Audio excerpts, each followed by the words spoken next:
Okay, this is going to be the next video on how to make your own NES clone out of a retroport adapter, and I'm going to look at my code, my Arduino code for the Teensy.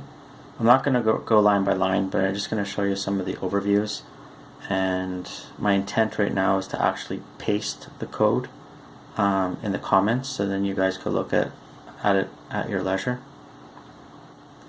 So bear with me because I'm kind of a newbie when it comes to using the Arduino software, but from what I can tell there's two different parts of the code.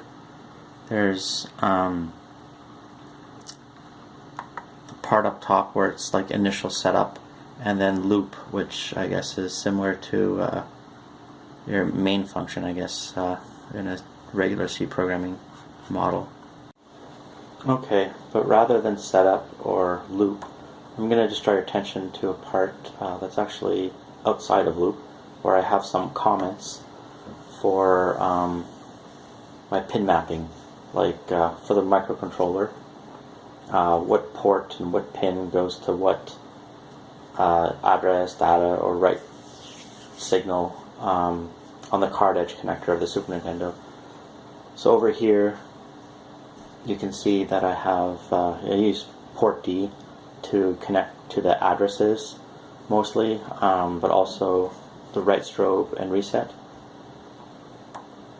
Port C, all 8 bits exclusively mapped to the data bus on the Super Nintendo cartridge edge. And then port B isn't connected to the cartridge edge, but they connect to the joystick. So joystick latch, joy clock, and then the serial data bits. Joyvel 1 comes from sort of the port 1 joystick. Joyvel 2 comes from the port 2 joystick.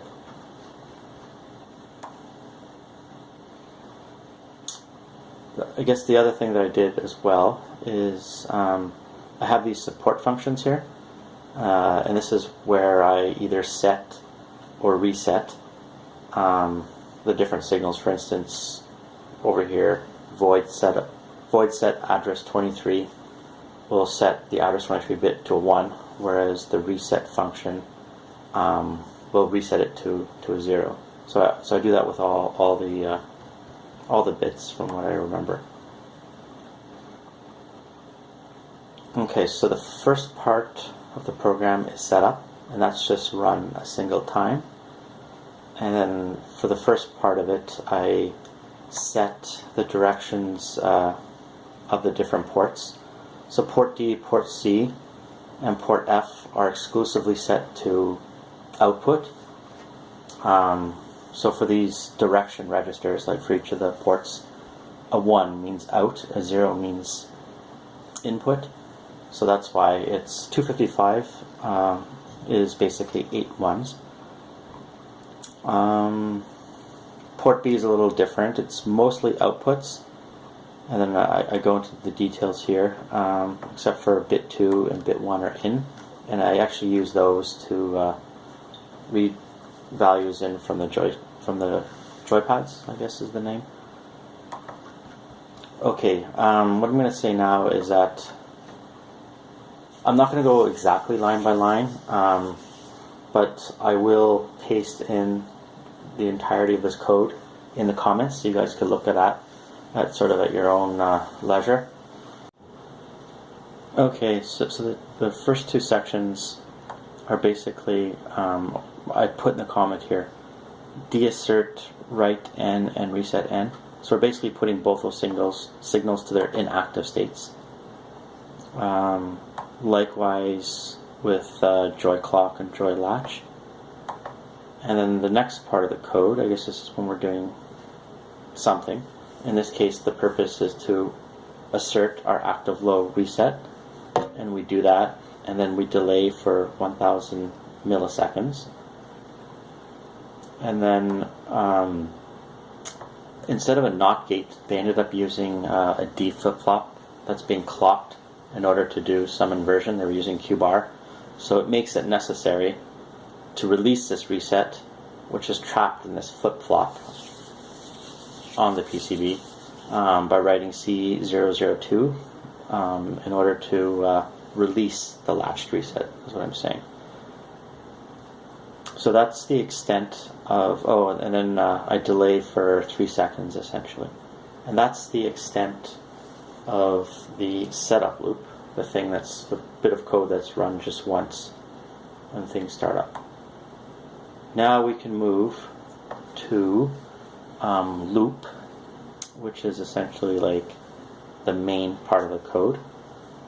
So I guess a while one is pretty much what is going on here. So anyway, the first thing that we do is we want to generate a latch for the joystick. The joystick actually has a shift register inside of it. So this latch basically loads the state of the buttons into the shift register.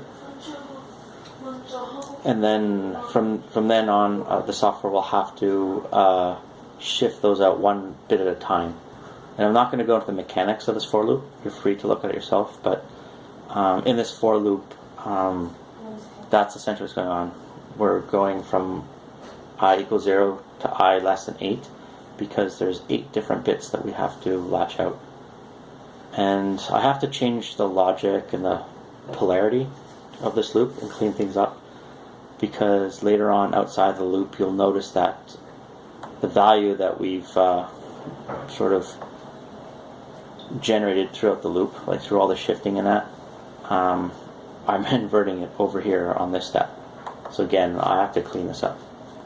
So anyway, once we've used the for loop in order to shift all the joypad values out, it comes time to make that available on the Super Nintendo Card Edge data bus. And so we put the data there. That's this line where it says write data bracket pad value 1. In that case, you're writing the value, the 8-bit value for joypad 1. And then you have to write to address C000 in order to have that latch into the proper shift register on the retro-port adapter. And then we have to assert active low reset in order to latch it actually. And then we do essentially the same thing with by writing the value from the joypad 2 to C001 and asserting your active low reset. And I know I've kind of went through this really quickly, but yeah, again, the code's going to be below, and you guys could look through it. For the rest of the video, we'll do something a little more exciting. A couple of weeks ago, I actually received the PCB, so I'll get rid of this Arduino screen and give you guys a chance to see an unboxing video. Okay, so this is the thing I ordered from Malaysia. It's for the Retrobit project that we started. This is the PCB. I ordered it from Silver Circuits in Malaysia. I'll provide the website for that company in the description. That means... I might have to edit this. I'm not sure how fast it is going to be to open this. Well, if you do it fairly quick, then we don't have to edit it. I don't mind editing. Yes. Okay, that's a nice box. Check that out. That's cool. So yeah, Silver Circuits. So just plain white box all around. It's just the top. Alright. So I guess, so yeah, this is nice and cheap. It was only $55 to do. I think 4 2-layer boards.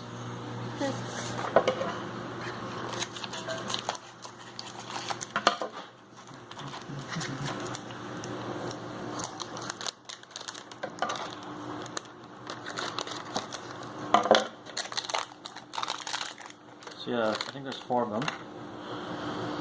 And okay, it's taped together.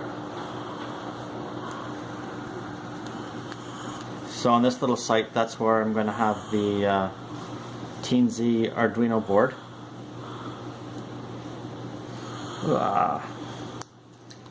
And actually, because I'm only going to make one of these right now, Why'd you buy 4 then? because it costs the same thing to make 4 as to make 1.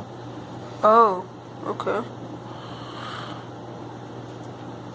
So, Which I'll use the second one, just in case the top one is scratched or too sticky. I'll restick these. could I see? Can I get a bit of... Actually, so I want to see if my if I got the footprints right. I'm a little nervous about this part. This will be a complete epic fail if these don't work at all, because these go in here. That looks like it fits. That'll be nice and snug, I think. Alright, hold it steady, because... Just one sec, I want to get the other one in. So, essentially... See, that's where I'm going to have my the NES controllers to be plugged in there. So yeah, at some point we'll solder this up. Well, first I have to order the bill of materials and continue the video at that point. Can you see the underside of the board? Huh? Underside? I don't think there's much on the underside, but basically the Arduino, I think, will go on this side. I'll have to review the way the schematic is and that.